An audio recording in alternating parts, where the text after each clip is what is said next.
The stricken queen lies in her grave. The Sussexes have finally had with it with people making fun of the Commonwealth. When asked about the Commonwealth of Nations, Harry and Meghan delivered a scratching assessment. It was an insult to the memory of our late monarch. Greetings and welcome back to our UK Royal News Trends. It is amazing what people would do when offered a huge amount of money, £50,000 or £100,000 to hand over the photographs to create a story, Harry astutely observes, albeit without an ounce of self-awareness. Nobody knows for sure how much the Sussexes have made from selling their photos and stories for this lavish self-portrait, but it's a lot. Indeed, it is remarkable that they have been so willing to insult the royal world, without which Netflix would have no interest in their story. Perhaps it is for the best that Her Majesty did not have to hear their scratching criticism of the Commonwealth of Nations, her crowning achievement. Britain decided it was its best commercial and capitalist interest to grant these countries independence. The author of Hirsch makes this declaration as she investigates institutional racism in the United Kingdom and explains how it led to the formation of a privileged club known as the Commonwealth. The Commonwealth is still often referred to as a fraternal organization whose members value mutual respect and tolerance. Saying something like, "I find that language to be really problematic," as Hirsch does, is problematic. I sometimes refer to the Commonwealth as Empire 2.0 because that is exactly what it is, says one member of the Commonwealth. Since Elizabeth I was an early investor in the transatlantic slave trade, she also establishes a direct link between the modern monarchy and the slave trade through the Commonwealth and the Empire, which indeed she was. Princess Michael of Kent, whom Meghan also met in 2017, wore a blackamoor brooch to a Christmas reception, shows that racism is still tolerated at the palace. Miss Hirsch, praising Harry for admitting to his unconscious biases, says, "I always perceived Prince Harry as just another senior royal who is a little bit racist, very ignorant, but I have witnessed firsthand how thoroughly he has immersed himself in the learning necessary to undergo a metamorphosis from racist to anti-racist. In the matter of minutes, we learned that the royal family is full of racists behind closed doors, with the exception of Prince Harry, and that the Commonwealth is nothing more than a sham meant to hide a dark history for financial gain.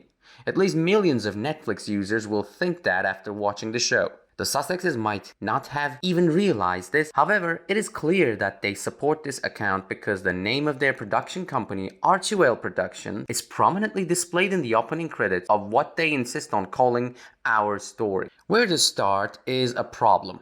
The Commonwealth wasn't established to support Britain's capitalist interests, but rather to facilitate a transition from colonial rule to independent statehood.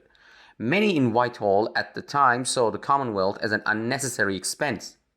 When Britain joined the European Common Market, many countries were upset because it threatened their economic interests. The Queen is the first British monarch to assume the throne with the mandate to lessen Britain's global footprint, to gracefully transfer power, and to do so with a handshake. The increase in Commonwealth members from 8 to 56 during her administration is indicative of her success. Everyone is technically free to leave at any time, making it a club, except that they never do. What the heck was going on when I celebrated the addition of Gabon as the newest member state? Last month if this is Empire 2.0? Historically, it has never been a part of the United Kingdom. It is safe to assume that President Macron isn't thrilled to learn that a new member of the Paris-based Francophonie is defecting and will soon be speaking English. This week, the Commonwealth Enterprise and the Investment Council hosted a trade and investment summit at Mansion House in London City to discuss sustainable energy, food security, and resilience. However, the late Queen and the Commonwealth have worked tirelessly to give them both a global platform, but at no point in this TV series have the couple mentioned this. Her Majesty appointed Harry Commonwealth Youth Ambassador shortly before their wedding. In addition to naming him President of the Queen's Commonwealth Trust, she also named Meghan Vice President, and the Association of Commonwealth Universities has named Meghan as its patron. Now, however, the Duke and Duchess of Sussex are trying to portray all of that as if it were some sort of imperial relic by jetting from one glittering gala to another while delivering sermons about the sacrifices they have made.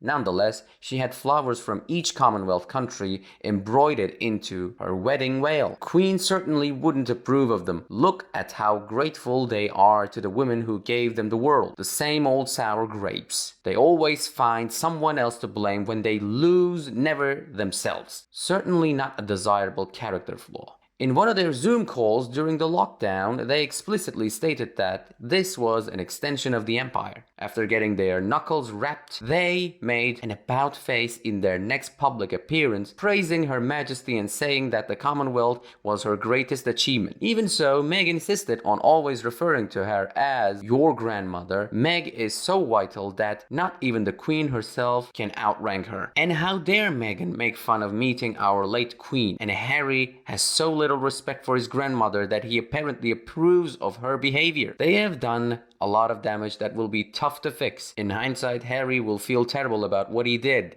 It's a relief that Harry is just a backup and not heir apparent. He has a valid point. Some people's actions, when presented with a substantial sum of money, never cease to amaze me. He sold his family for a huge sum of money and didn't even think twice about it. Because Harry lacks the intestinal fortitude to take charge of his own family, he will never attempt to unseat Meghan as head of the Markle household. He believes that men and women can equally divide authority, but in reality, men always end up with a minority of the vote and the bulk of the household chores. In other news, yesterday the head of Commonwealth was in North London at a cafe for refugees, rather than sunny California. The king then attended an Advent service for various Christian communities at the Ethiopian Christian Fellowship Church. Who, if anyone, has a better handle on the issues that actually matter in the world today? Lastly, it is incredibly demanding to the Commonwealth as a whole. If they can't think for themselves or take initiative, then they must be helpless. Since membership and departure are entirely optional, many countries have done either. Gambia's membership and the departure from and subsequent readmission to the organization serves as an instructive case in point. To better the lives of all Commonwealth citizens, the Commonwealth unites and supports member states that share its values and commitments to the spread of free and democratic societies and the advancement of peace and prosperity. This is a group for people who need help. Who are you, by the way? Feel free to share your thoughts on Harry and Meghan's extravagant announcement. We appreciate you tuning in. Have a good night, and we'll see you tomorrow.